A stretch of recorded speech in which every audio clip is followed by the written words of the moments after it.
I was scrolling on the internet and I came across Complex Sneakers posting on their website. Shouts out to Complex Sneakers.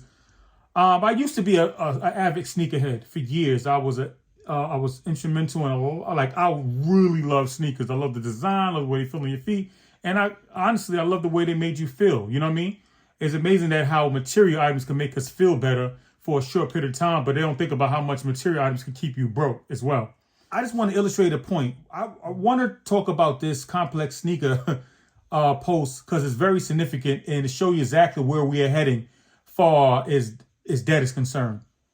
There's a tremendous amount of debt companies that are predatory. I'm going to name a few. Purchasing Power, Afterpay, Affirm. I mean, there's so many of them out there that does the same thing. And you almost can't hate them for being business people. These guys are here to make money. It's in a capitalistic society we're in. They're going to make their bread. You have to be smart enough not to fall for their traps. See, what they want us to do is they want us to stay in a payment cycle. So they trick you by telling you 0 interest for 6 months. Oh, you buy this, you pay 1.9, you pay little to no interest. I don't know about you, but how many of you guys go to the store to buy something and wanting to pay more money for the item you're buying? Let's talk about it. Compact sneaker, this right here. No way they got these at Rent-A-Center, bruh. 53 payments come out to over $1,000 for a pair of regular Jordan 5s, $19.99 a week for a pair of Jordan 5s. So that's what we're doing out here now. We are financing shoes and walking around with shoes that literally goes down in value when you put them on the ground. And we're paying $19.99 a week to look fly in the hood. That's what we're doing? Yo, I'm blown away by this, but I'm not shocked. Tell me if you ever seen a Rent-A-Center not in an urban neighborhood. I'll wait. Me personally, never seen a Rent-A-Center in an area that's upscaled.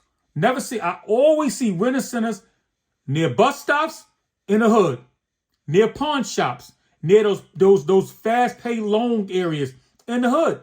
I never see them nowhere else. Rent-A-Center, Aaron's, all of them the same thing.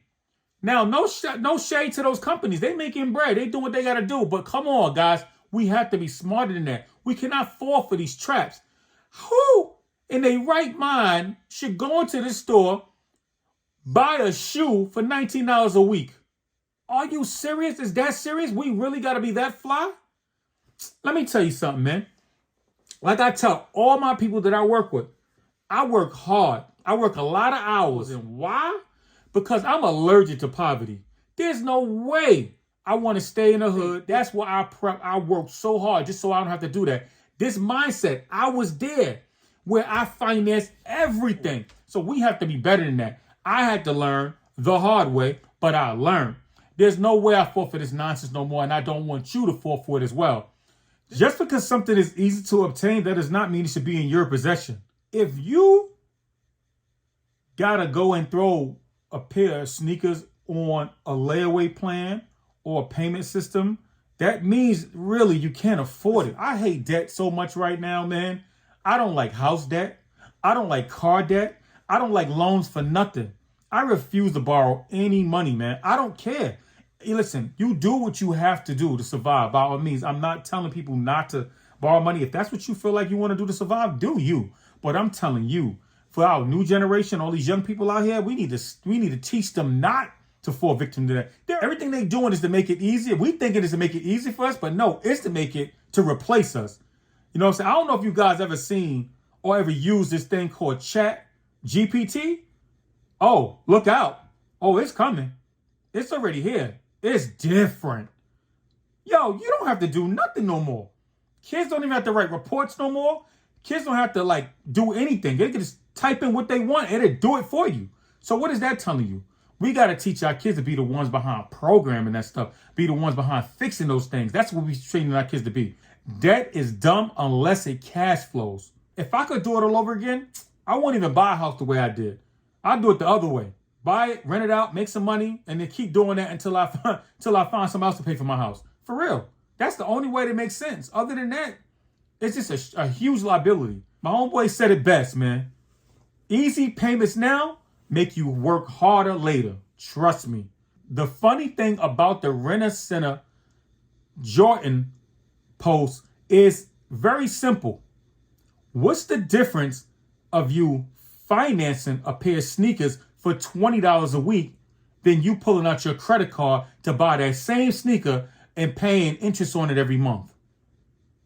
What's the difference? The only difference is that Rent-A-Center is charging you way more money. But at the end of the day, when you use your credit card, it's the same thing. The banks are slick. What they did was this. This is what I believe the banks did. And hey, yo, look at this dude over here. He got 20 racks in the bank. Nice. We got his money. We're going to go ahead and invest this money. Then they're going to be like, oh, look, he don't understand money. Let me tell you what else we're going to do. We're going to go ahead and send him a credit card with a $30,000 limit. So you thinking you got free money. Wrong. They sitting here. They're going to take another 15% out of that credit card from you. This is the scheme, bro. I don't know if you guys see it, but I see it. It doesn't matter. If you got 4, 5, 6, 7 things and they got interest, add up all the interest of all the items you have, and that's the percentage you're giving away every month. It gets critical. If the house is 5% and your credit card is 10%, what is that? That's 15% that they're making from you. You got 5 debts, $5,000 each. 5, 10, 15, 20, 25. So that's $25,000 you owe. Each of them have a $100 payment. But the first one, each $100 payment, that's $500 a month. You automatically giving up. But you're going to work hard, extra overtime. You're going to knock out that first one, right? So that $100 now is over with. You're done. You paid the first one. But that $100 stays in the 5 debt rotation. You only owe $400 left, right?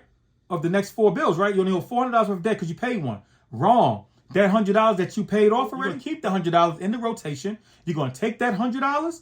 You're going to roll it into the next debt. So now that next payment is $200 a payment till that debt is done. And you're going to keep doing that over and over again till them debts are done. I know it ain't easy. I know cars are expensive. I get it. But we have to find a way that we're not borrowing for cars. Cars go down in value.